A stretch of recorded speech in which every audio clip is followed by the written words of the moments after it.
person waiting for you 5 years down the road is not a stranger. They are not a matter of luck or chance or fortune. They are the direct result of decisions you are making right now, tonight, this week, in the small, unremarkable moments you don't think anyone is paying attention to. And here's the thing most people never consider. That future person is watching, not in some mystical sense, not in a way I could prove to you on a chalkboard, but in the sense that everything you do today is a message you're sending forward, a letter you're writing to someone who will one day have to live inside the consequences of your habits, your choices, your standards, and your excuses. Most people live as though the future is a separate country, a place they'll deal with when they get there. They treat today as a rough draft, something they can afford to waste because the real work will start later. Later, they'll get serious. Later, they'll get disciplined.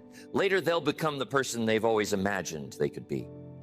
And so they spend their days casually, carelessly, as if none of it counts, as if the meter isn't running. But the meter is always running. There is no rough draft.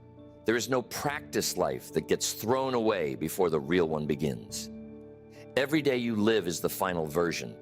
It's already being recorded. It's already becoming the foundation that the next version of you will have to stand on. Whether that foundation is solid rock or shifting sand, I've watched this play out over many years, and it never stops being remarkable to me how blind we can be to the obvious.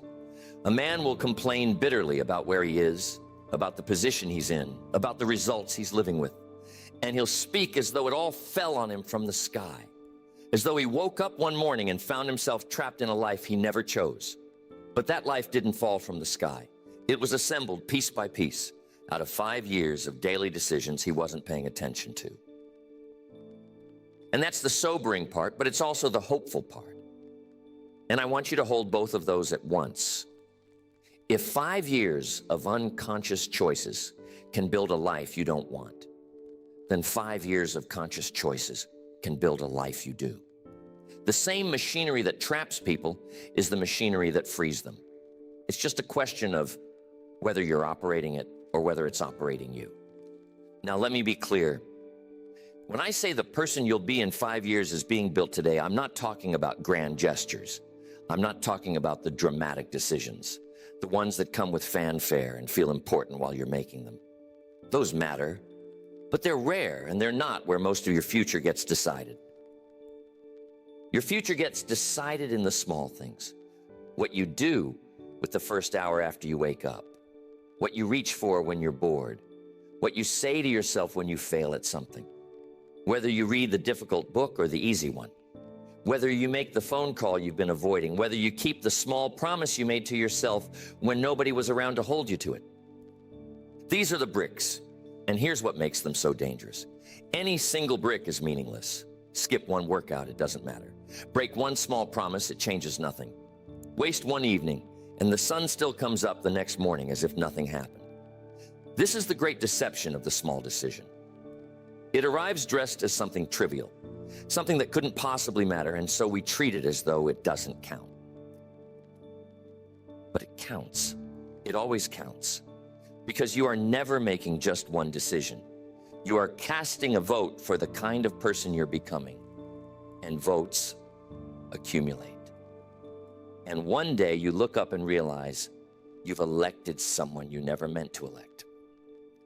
Think about the person who wants to be healthy 5 years from now. That person is not built by the one grand decision to get in shape. That decision feels enormous and important, and it produces almost nothing because feelings aren't results.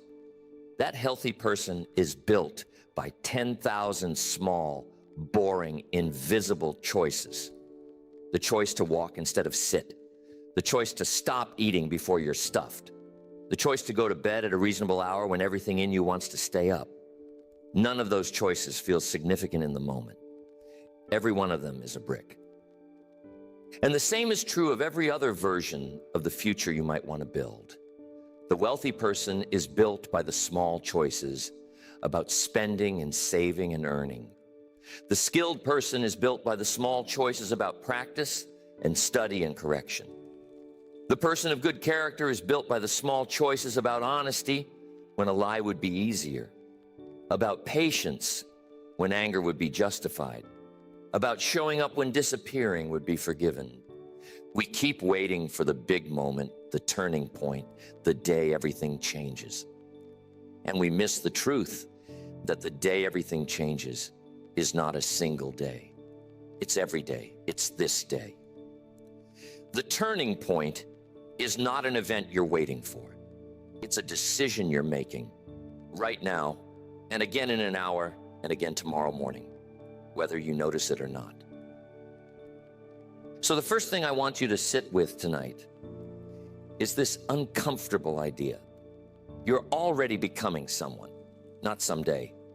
Now, the process is not paused, waiting for you to get serious. It's running at full speed, and it's been running your whole life, and it will keep running whether you participate consciously or not. The only question is whether you're building the person you want to be or building someone by accident and hoping it turns out. Because that's what most people are doing. They're building by accident. They have no blueprint, no design, no vision of who they're constructing.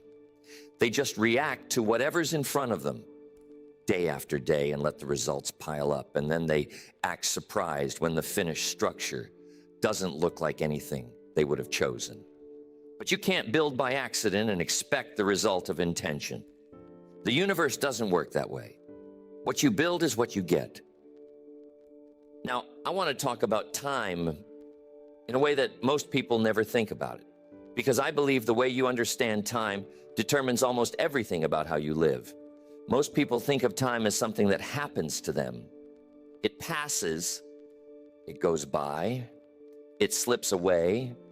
Notice the language, all of it passive, all of it describing time as a river that carries you along whether you like it or not. And there's truth in that. Time does pass. You can't stop it, can't slow it, can't store it up for later. But that passive picture leaves out the most important part, which is that while time is passing, you are doing something. You are not just floating on the river, you are building on the banks. And when the water has all flowed by, when the 5 years are gone, what remains is not the time itself, which was never yours to keep, but what you built with it. So the question was never how much time you have. Everyone gets the same 24 hours. The question is always what you're constructing in the time you're given. Two people can live through the exact same 5 years side by side, breathing the same air. And one comes out transformed while the other comes out exactly the same as they went in, or worse. The difference was never the time. The difference was what they did inside of it. I once knew a young man who was convinced that his problem was a lack of time. He said it constantly. If only he had more hours in the day, more free time, fewer obligations, he would finally get around to becoming the person he wanted to be. He would learn the skill, build the business, get in shape, read the books. He was always one imaginary block of free time away from transformation. And then his circumstances changed, and suddenly he had exactly what he'd always claimed to want. Time, empty, open, unstructured time. And do you know what he did with it? Nothing, or worse than nothing. He filled it with the easiest, emptiest activities he could find. And at the end of that stretch, he was not closer to the person he wanted to be. He was further away because he'd proven to himself that his excuse had never been true. His problem was never time. His problem was that he didn't know how to use time, and he'd been hiding that from himself behind a story about not having enough. And that's a story I've heard from 1,000 mouths in 1,000 forms. I don't have the time. I'll do it when things settle down. When this project is over, when the kids are older, when the season changes. Always later. Always when the conditions are perfect, and the conditions are never perfect. And so later never comes. The future person you're becoming does not care about your conditions. They only inherit your habits. They don't receive a report explaining that you meant to start, but the timing was bad. They just receive the results. They open the door and walk into the house you built, and they either thank you or they curse you, and there's nothing they can do to change it. The building is done. They're just moving in. So I want you to start thinking about your days as construction. Every day you lay down some bricks. The question is not whether you're building. You're always building. The question is what? And if you're honest with yourself about what you did today, you can read the future in it, the way you can read the shape of a tree in a seed.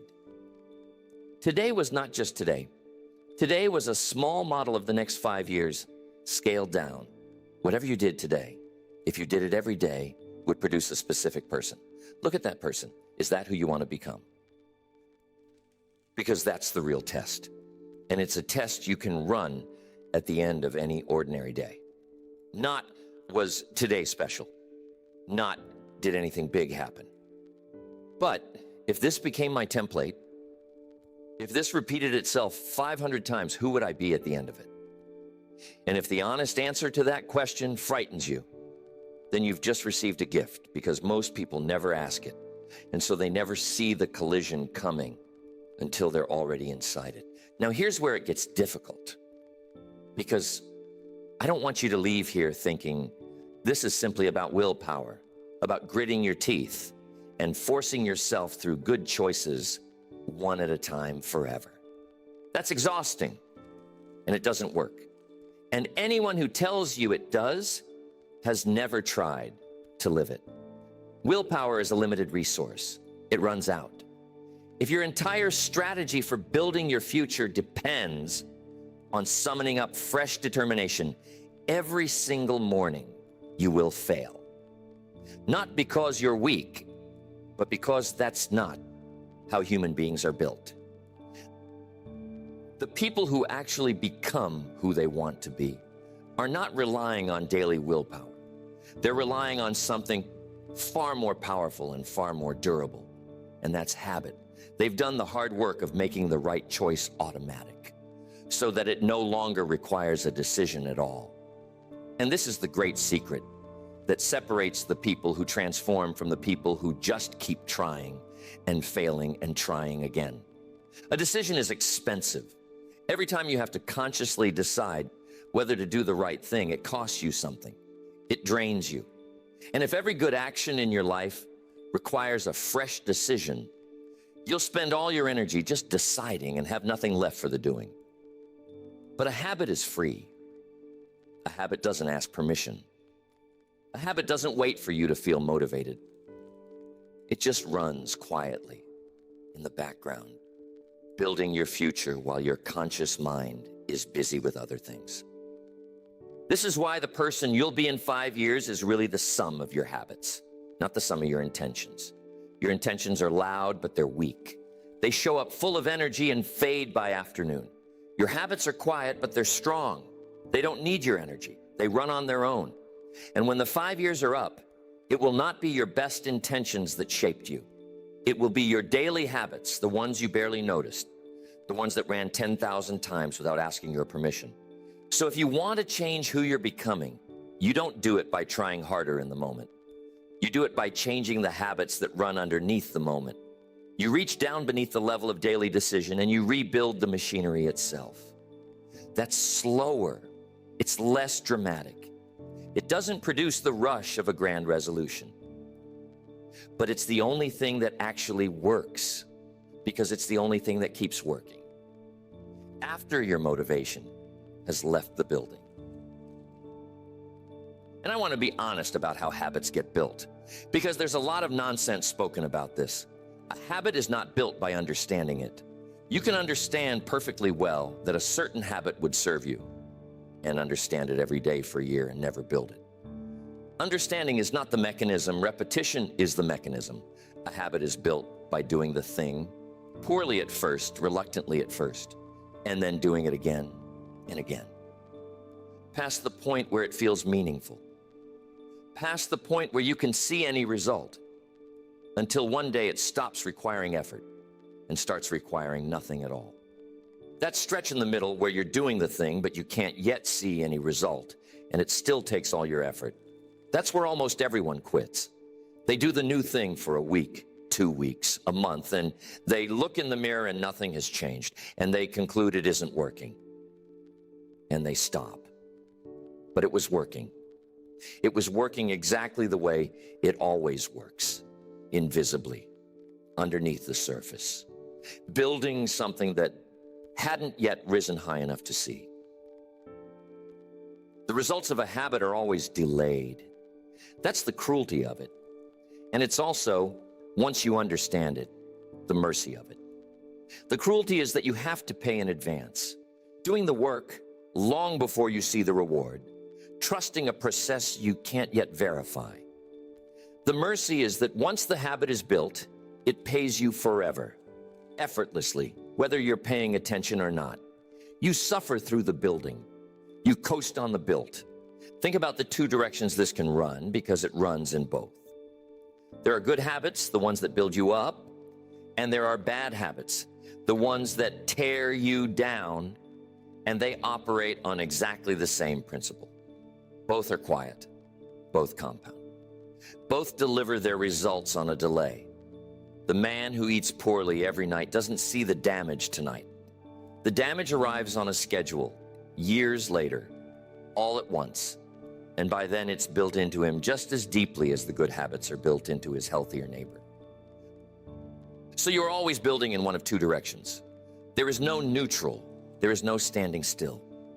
The habits that build you up and the habits that tear you down are both running right now. And the person you'll be in 5 years is the net result of that ongoing war. Which is why you can't just add good habits and ignore the bad ones. A man who reads an hour a day, but also poisons himself with a destructive habit every night, is not moving forward. He's fighting himself, spending his gains, and wondering why he never seems to get anywhere. I want you to audit yourself honestly on this. Not to punish yourself, but to see clearly, because you cannot change what you refuse to look at. What are the habits currently running in your life? The automatic ones, the ones you do without deciding. Some of them are building the person you want to be.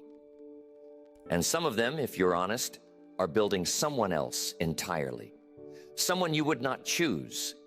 Someone who will one day open the door of the house you built and have to live in it. Every one of those bad habits is a promise to your future self, and it's a promise you're actively breaking. Every time you feed the habit that tears you down, you are stealing from the person you claim you want to become. You are taking their health, their money, their time, their capacity, and spending it on a moment of comfort that will be forgotten before the sun sets. And they can't stop you. They can only inherit the consequences. That's what I mean when I say the future person is watching. Not with judgment, not with anger, with dependence. They are utterly at your mercy. Everything they will be able to do, everything they will have, every option that will be open to them is being decided by you right now. And they have no vote. You are voting for both of you. And most people vote carelessly, as if only today's comfort were on the ballot, when in fact the entire future is on the ballot every single day. Now let me turn this towards something more hopeful, because I don't want you to walk out of here weighed down. I want you to walk out of here awake. The same truth that should sober you should also thrill you, because it means the power is entirely in your hands. You are not a victim of your future. You are its author. And the pen is in your hand right now, tonight, and it has been the whole time. The person who understands this stops waiting. That's the great shift. They stop waiting for the right time, for the motivation to arrive, for the conditions to line up, for the version of themselves who will finally be ready. They understand that the readiness they're waiting for is manufactured, not discovered. It's built by starting before you feel ready, by doing the thing badly until you can do it well, by laying down bricks on days when you don't feel like building anything at all. And here's what happens to that person over 5 years. They don't transform overnight, because nobody does, but they transform slowly, invisibly, brick by brick. And then one day they look back and can barely recognize the person they used to be. The change that felt impossible when they imagined doing it all at once turned out to be entirely possible when they did it a little at a time. The mountain that looked unclimbable from the bottom turned out to be climbable. One step, one step, one step, without ever looking up at the peak. This is the thing about compounding that people never quite believe until they've lived it. The gains are small at first, so small they seem to prove that nothing is happening, and they stay small for what feels like an unreasonably long time. And then somewhere in the middle, they start to accelerate. And the person who kept going while everyone else quit suddenly starts pulling away. And the distance between them and the quitters grows faster and faster until it looks like a gap that could never be crossed. But it wasn't talent that opened that gap. It was time, plus consistency, plus refusing to stop during the long stretch when it didn't seem to be working. The tragedy is how close some people come. They start. They do the hard early work, the unrewarded work, the invisible work. And then, right before the acceleration begins, right before the results were about to become visible, they quit.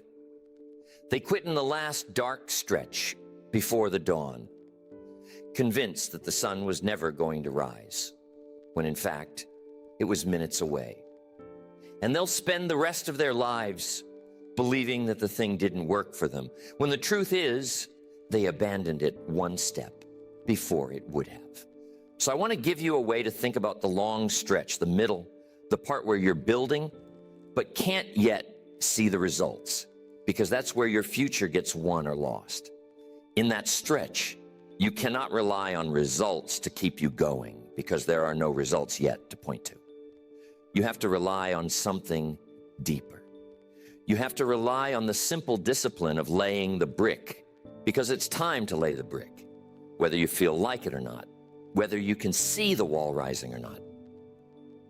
And this is where I want to give you the single most useful reframe I know.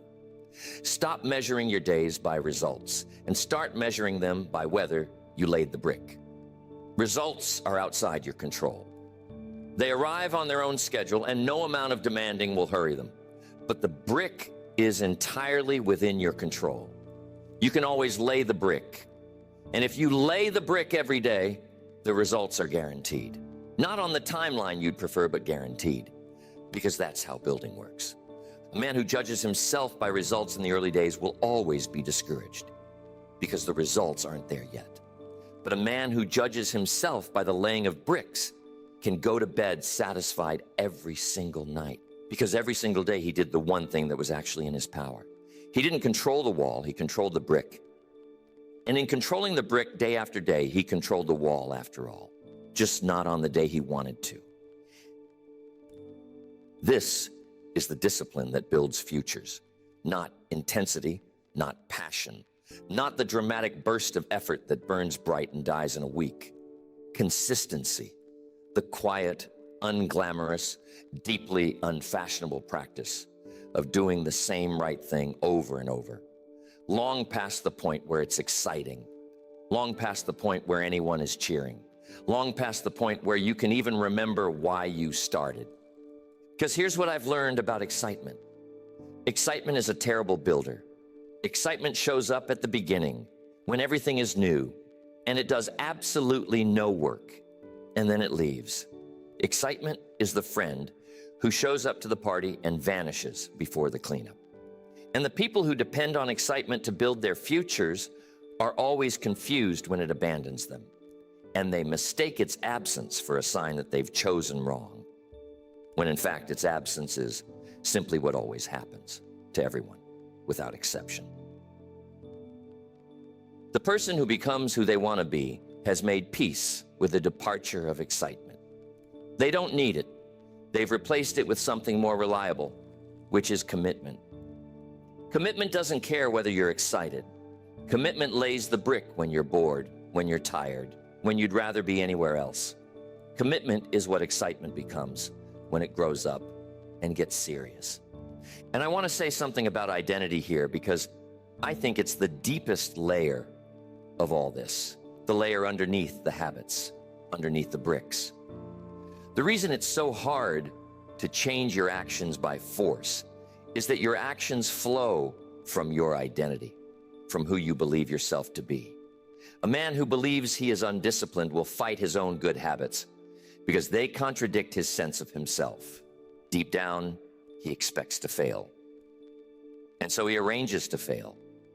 And then he points to the failure as proof of the identity that caused it.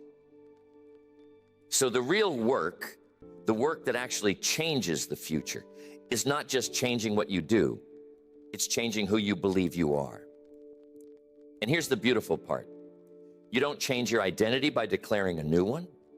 You can't just decide you're a disciplined person and become one by announcement. You change your identity by accumulating evidence, and the evidence is your actions, the small ones, the daily ones, the bricks. Every time you lay a brick, you cast a small vote for a new identity. Do the hard thing once, and you're not yet a person who does hard things. But do it 100 times, and the votes have piled up. And one day you catch yourself thinking, this is just who I am. This is what I do. And when that happens, the war is essentially over. Because you're no longer forcing yourself against your identity. Your identity has changed. And now the good actions flow downhill, effortlessly, the way the bad ones used to. That's the deepest thing the future person inherits. Not just your habits, and not just the results of your habits, but the identity underneath them, the settled sense of who they are, which you are constructing right now with every choice. You are not just building what they'll have, you are building who they'll be.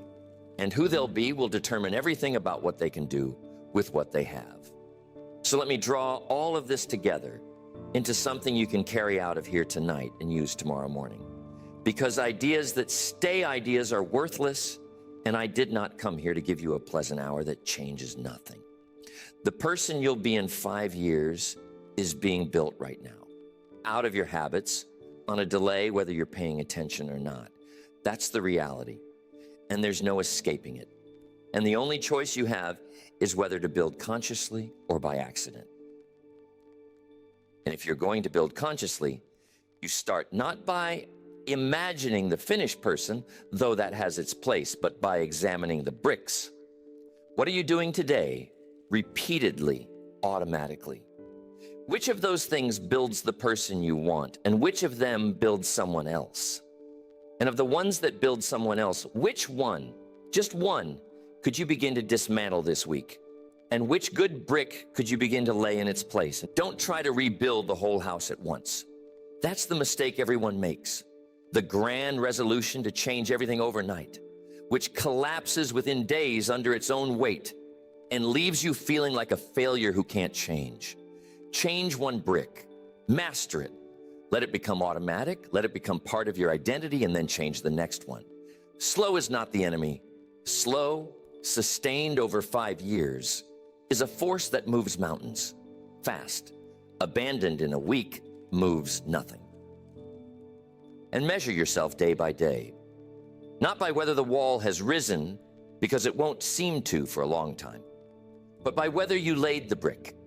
Lay the brick when you're tired. Lay the brick when you're discouraged. Lay the brick on the days when it seems to make no difference at all, because those are precisely the days that make all the difference. The days that separate the people who become who they want to be from the people who spend their whole lives intending to. There's a version of you 5 years from now who is living in a house of your building. And that person is not abstract. They are as real as you are, just not yet arrived. And every night, when you lay your head down, you have added a little to their inheritance or subtracted a little from it. You have made their life a little easier or a little harder. You have expanded their options or narrowed them. You've done this today, and you'll do it again tomorrow. And the accumulation of all those small deposits is the only fortune you're truly building. So build well, build deliberately, build with the understanding that no day is a throwaway, that no brick is too small to matter, that the future is not a place you'll arrive at someday, but a structure you're raising right now. One quiet, unremarkable, decisive choice at a time. Because the person you'll be in 5 years is watching you now. Not to judge you, not to shame you, but because their entire life depends on what you decide to do in the ordinary hours you're tempted to throw away. And when they finally arrive, when they open the door and step into the life you built for them, they'll either thank you for the care you took in the building, or they'll wonder quietly and without much hope of an answer why the person who had the power to give them everything chose instead to give them so little. Give them everything. You have the power. You've had it the whole time. And the building starts as it always starts. Not someday. Not when the conditions are perfect. Not when you finally feel ready. It starts with the very next brick you lay. Lay it well, and then lay the next one. And in 5 years, you will meet the person you were building all along. And I promise you, if you build with care, they will be someone worth becoming.